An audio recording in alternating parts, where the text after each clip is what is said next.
दोस्तों नमस्कार, आदाब, सत श्री अकाल, जय भीम। मैं प्रोफेसर सज्जाद व्यापारी हाजिर हूँ पर पेन पॉकेट बुक्स के मंच से। और यहाँ पर आज हम आपको मिलाने वाले हैं एक राइटर से जिनकी किताबें आज प्रकाशित होकर लोगों में, पाठकों में बहुत लोकप्रिय हो रही हैं।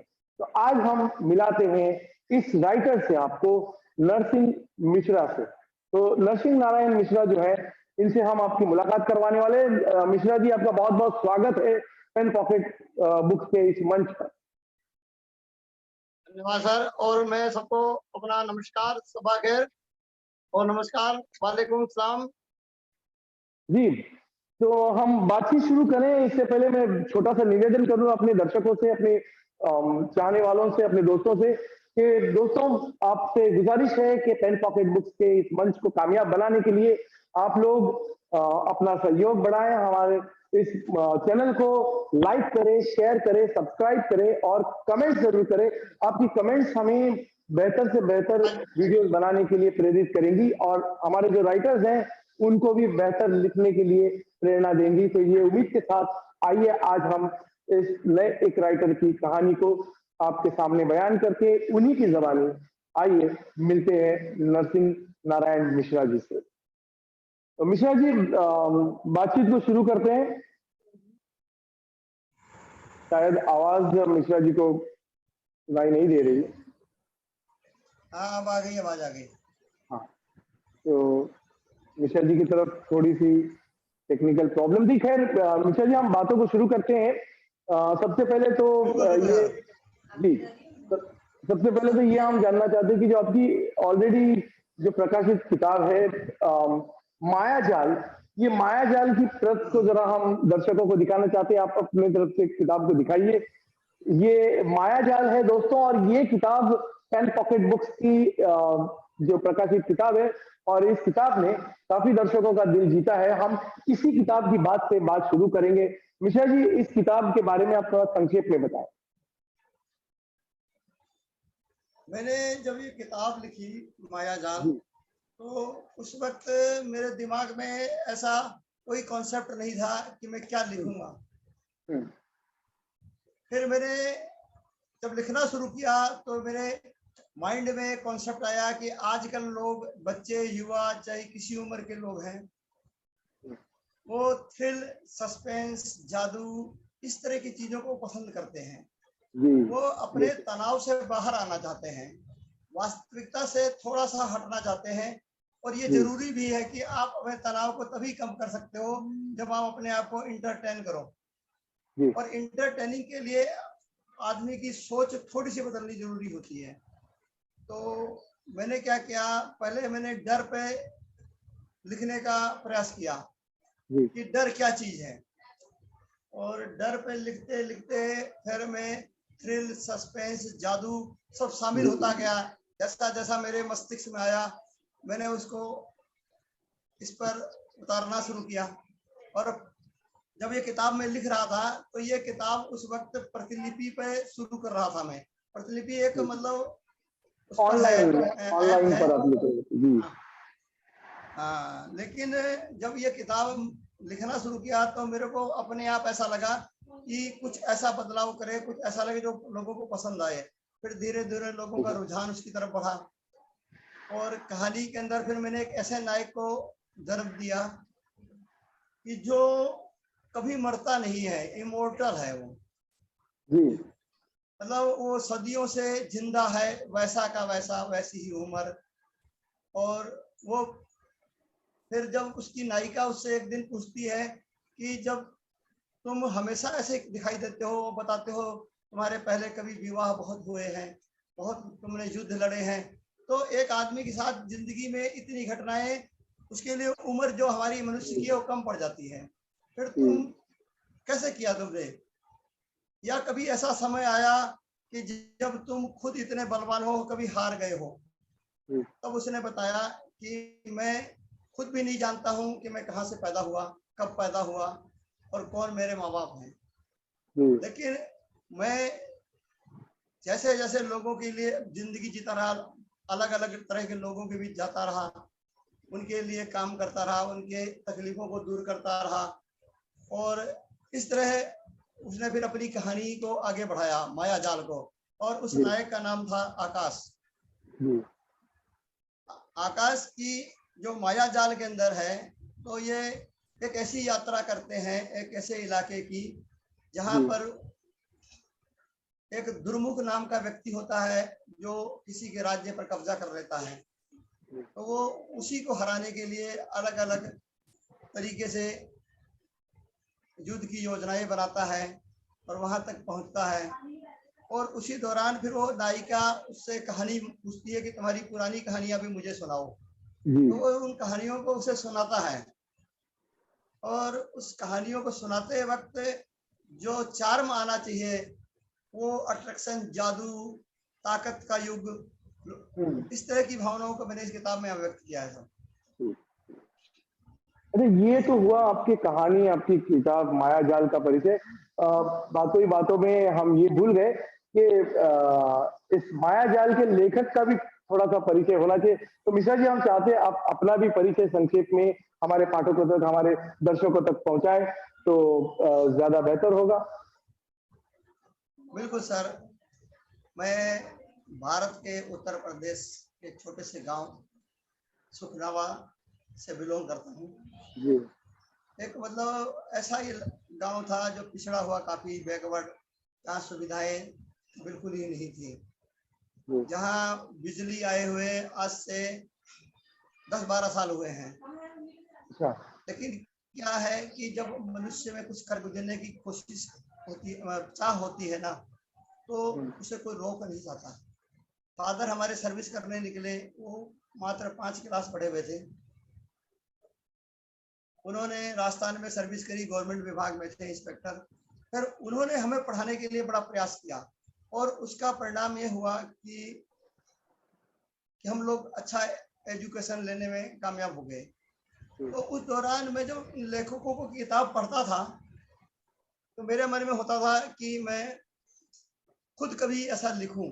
अच्छा, प्रयास भी किया मैंने, ऐसा नहीं, लेकिन जब मैं लिखता था तो मैं खुद सेटिस्फाई नहीं हो पाता था, वो बात नहीं आती थी, मतलब वजन नहीं आता था। फिर मैंने कविताएं लिखने लगा। चलो, कविताओं से वजन आए, लेकिन उसमें भी नहीं आया वजन। फिर जीविका में लग गया, नौकरी प्राइवेट कंपनियों में की, तो समय ही नहीं मिल पाता था।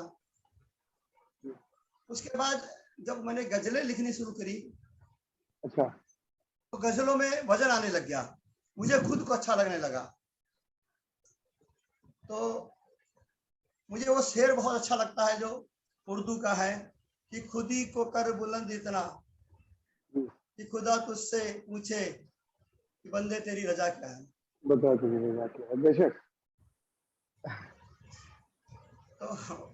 तो उस चीज को लिखते लिखते तो मैंने पहले कविताएं लिखी, फिर गजलें लिखी। मैं आपको एक छोटी सी लाइन सुनाता हूँ अपनी गजल की। देखो, मेरी आवाज इतनी अच्छी नहीं है कि मैं गाऊं और गजल जैसा लगे, लेकिन मैं प्रयास करूंगा। थोड़ा सा इसमें शब्द, हाँ, कठिन शब्द है थोड़े से, कि अब्र को नहीं खबर कि उसमें कितना पानी है। अब्र मतलब अब्र बादल। को, बादल, हाँ। बादल। अब्र को नहीं खबर कि उसमें कितना पानी है, जब बरसता है तो उसकी आवाजा होती है। आवाजा मतलब चर्चा, चर्चा मतलब उसको खुद को मालूम नहीं है कि अब्र को नहीं खबर कि उसमें कितना पानी है, जब बरसता है तो उसकी आवाजा होती है। जिंदगी की गिरदाव में कौन ठहर पाया है, जिंदगी की गिरदाव में कौन ठहर पाया, गिरदाव भंवर, भंवर, भंवर। जिंदगी की गिरदाव में कौन ठहर पाया है, जो उतरता है उस एक की जुस्तजू होती है। क्या बात। तब इसकी किस नस्ल में कितना नाजिश है, किसे खबर है। तब इसकी किस नस्ल में कितनी नाजिश है, किसे खबर है। रूबरू वक्त के जब तलक नहीं उसकी आजमाइश होती। क्या।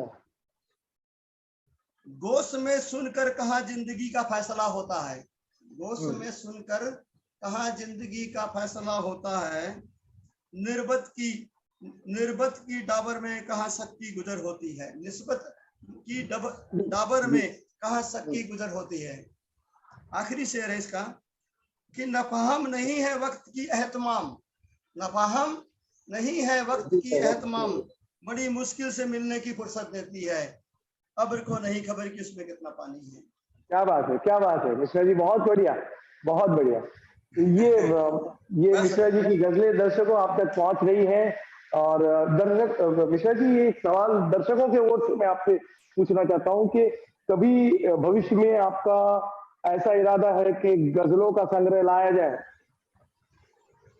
हाँ, ये मैं चाहता हूँ कि एक बार ऐसा मैं अपनी गजलों का संग्रह पेन पॉकेट बुक्स के थ्रू पब्लिश करवाऊं और जी लोग उसे पढ़ें और उसका आनंद उठाएं। जरूर, ये ख्वाहिश आपकी पूरी हो ऐसे हम दुआ करेंगे। नहीं नहीं, आमीन, आप बिल्कुल आमीन आमीन, आपकी दुआ कबूल होगी सर। जी सर। अच्छा मिश्रा जी, अब हम थोड़ा और जानना चाहते हैं आपकी जो अगली आने वाली किताब है काला जादू, ये काला जादू के बारे में हम जानना चाहते हैं। क्या काला जादू जो है ये आपके आज की जो किताब है मायाजाल, इसका सीक्वल है? बिल्कुल सर, जब आदमी शुरुआत करता है ना, जी और जिसे अपने कहते हैं अभ्यास, या तो उस वक्त जो बात होती है, लेकिन वो जब धीरे धीरे धीरे धीरे बढ़ती जाती है ना, तो उसमें आदमी की वजन आने लगता है, कहानियों में, बातों में, उसके डायलॉग्स में। तो जब मैंने मायाजाल लिखी, तो मायाजाल लिखने के बाद मेरे मन में आया कि इस किताब को थोड़ा और आगे लिखा जाए इसी नायक को लेकर के। तब मैंने काला जादू लिखी। काला जादू एक मायाजाल की सुपर बुक है, मतलब मायाजाल से कई गुना बेहतर किताब लिखी मैंने। फिर उसके बाद एक किताब और भी लिख रहा हूं मैं, भेड़िया करके, जो वो बिल्कुल इसी सीरीज की है। लेकिन ये इसकी जो भी बड़ी काला चर्चा जादू है। है, जब आदमी मिश्रा जी ये बता दूं कि दर्शकों को ये बात बताएं हम, ये जो भेड़िया की जो जिक्र कर रहे हैं मिश्रा जी, इस किताब की भी बड़ी चर्चा है आजकल मंचों पर के भेड़िया एक किताब, क्योंकि ऑलरेडी इस तरीके की किताब और एक भेड़िया नाम की फिल्म भी चल रही है, आने वाली ऐसी इस तरीके की बातें चल रही है, तो ये भी बड़ी चर्चा में है किताब। हाँ, तो भेड़िया छपने से जो पहले ही भी चर्चा में उसी है। में, बिल्कुल बिल्कुल सर, भेड़िया जो किताब है उसके साथ एक किताब और भी है, जी रावण करके लिख रहा हूँ, रावण। जी रावण उस सब्जेक्ट से नहीं है, मतलब हमारे मैथोलॉजी से नहीं है रावण। जो रावण हाँ मैं लिख रहा हूँ वो किताब पूरी हो चुकी है लगभग, रावण। जी तो मैंने उस रावण में ये शो करने की कोशिश की है, किसी का नाम अगर गलत रखा जाए या समाज उसको गलत नाम दे दे, तो जी इससे उसके व्यक्तित्व पर कोई फर्क नहीं पड़ता है।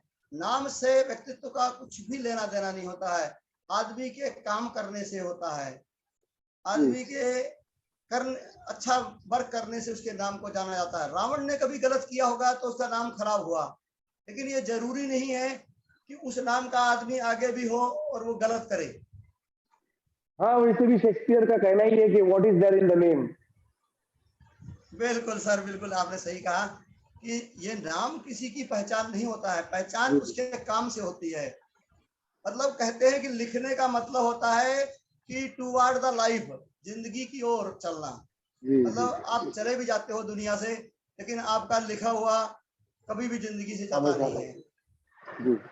बिल्कुल सर। निशा जी, अब हम थोड़ा बातों को अपने प्रकाशन की तरफ भी मोड़ते हैं किताबों से, कि किताबों के प्रकाशन का आपको अनुभव है, अभी आपकी किताबें इस वक्त मार्केट में भी है, तो आपका पेन पॉकेट बुक से परिचय कैसा हुआ और आपका अनुभव क्या रहा और आपके उसके ऊपर तासुरात क्या क्या, ये तीनों चीजें आप बताइए। हाँ सर, ये आपने बहुत अच्छा क्वेश्चन पूछा है और मुझे बहुत अच्छा लगा। मैं जब किताब लिख रहा था उस दौरान कई ऐसे पब्लिकेशन से मेरी बातें हुई, तो उनकी तरफ से बड़ा एक अजीब सा जवाब मिलता था कि जी आप कुछ पैसे दो, 15,000 ऐसा कुछ अमाउंट, और हम उसके आपका ऐड करेंगे, आपकी पुस्तक को छापेंगे, लेकिन आपको कुछ पैसा देना पड़ेगा। तो मुझे बड़ा अजीब सा लगा कि मैंने कहा कि हम इतनी मेहनत करके लिखते हैं जी और उसके लिए हमें इनके आगे गिड़गिड़ाना पड़ता है। लेकिन फिर एक दिन रजवी जी का फोन आया मेरे पास। इन्होंने शायद कहीं से ट्रेस आउट किया मुझे जी और इनका फोन आया, तो इन्होंने अपना नंबर दे रखा था। तो इनको मैंने अपना नंबर दिया, मैंने कहा सर मैं आपसे बात करना चाहता हूँ। तो शायद शाम के टाइम था, इनका फोन आया, मुझसे बात हुई। तो रजवी जी कहने लगे कि बोले मिश्रा जी, मैं आपकी बुक को ना बिना किसी कॉस्ट पर अपने बेस पर छापूंगा। हमारा जो पेन पॉकेट बुक्स है पब्लिकेशन, वो नए लेखकों को आगे बढ़ाने का प्रयास कर रहा है। आपके सारा वर्क हम करेंगे, आप खाली लिखो बेहतर, और हम उसको आगे लेकर आएंगे। हम उसको आपको अपने फैमिली की तरह मानेंगे, पेन पॉकेट बुक्स की फैमिली। और ये सच बात है कि ऐसा पब्लिकेशन मैंने नहीं देखा, ना मैंने कभी सुना है। आज जो इन लोगों का प्रयास है, एक ऐसा प्रयास है जिसकी जितनी भी प्रशंसा की जाए ना, मुझे लगता है वो कम है। क्योंकि जिस तरह का बात करने का लहजा, काम करने का, जस्ट लाइक फैमिलियर, ऐसा लगता है कि हम एक ही परिवार के सदस्य हैं। और ये चीज लेखक को बड़ा प्रभावित करती है, उसके इमोशनल को फ्रंट में लाने में कामयाब रहे ये लोग। तो मैं इसके लिए अगर कितना भी धन्यवाद कहूँ पेन पॉकेट बुक्स का, तो मुझे लगता है कम ही है।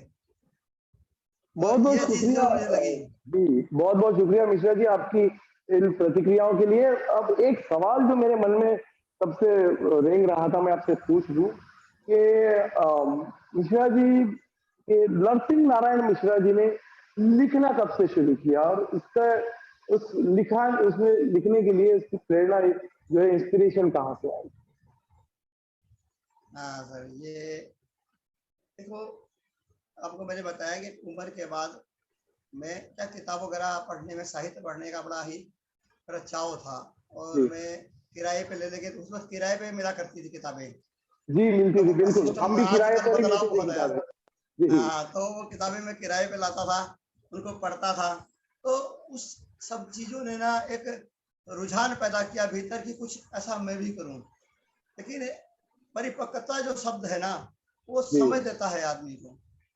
तो मेरे बड़े वाले बिल्कुल भाई सही। साहब हैं हरि प्रसाद मिश्रा, वो अच्छा एडिशनल कमिश्नर रिटायर्ड हुए हैं।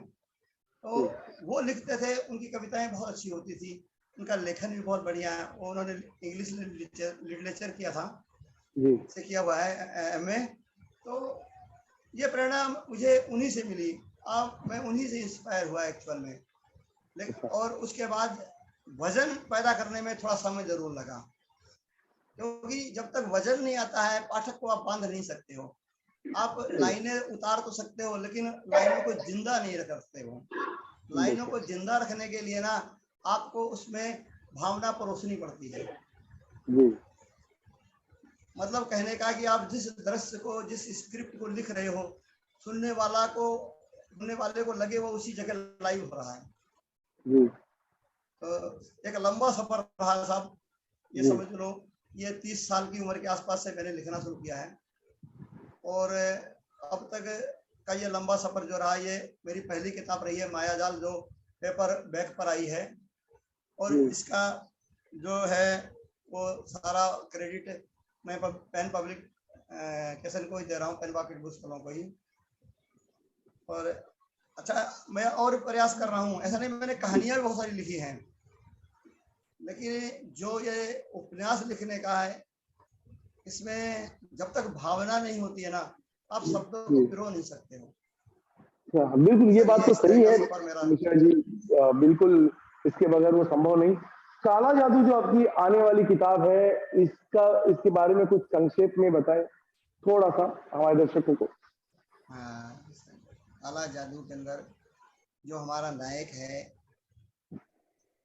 वो एक ऐसी दुनिया में चला जाता है, एक ऐसे कबीले में चला जाता है जहाँ के लोगों के जीवन का जो वो बेस होता है, वो जी जादू टोना यही सब होता है। वो जी ऐसी जी जगह चला जाता है जिसका नाम लातूर नाम का एक कस्बा होता है आदिवासियों का। जी और वहाँ की मल्लिका होती है आयशा नाम की एक औरत। जी तो वहाँ वो किसी और मकसद से जाता है, लेकिन वहाँ जाने के बाद वो उनसे इतना प्रभावित हो जाता है कि उनके साथ अच्छे रिलेशन हो जाते हैं। फिर उस लातूर पे किसी परगान नाम के जादूगर का आक्रमण होता है, और उसके साथ उस हमारे जो नायक है उसका युद्ध होता है। हमारा नायक है वो जादूगर नहीं है, वो खाली अपने अंदर एक आत्मबल रखता है, एक शक्ति रखता है, लड़ने की ताकत रखता है। इसके बाद सदियों का अनुभव है, लेकिन जादू का कोई अनुभव नहीं है। लेकिन बिना अनुभव के होने के बाद भी वो कैसे उस परगान को हरा करके और उस लातूर को कैसे बचाता है, उससे कैसे बाहर आता है, ये कहानी उसकी है। तो मैंने उसमें प्रयास यही किया है कि हर शब्द को बेहतर बनाने का प्रयास किया है, हर एक दृश्य को, हर एक स्क्रिप्ट को बेहतर करने का प्रयास किया, हर डायलॉग को।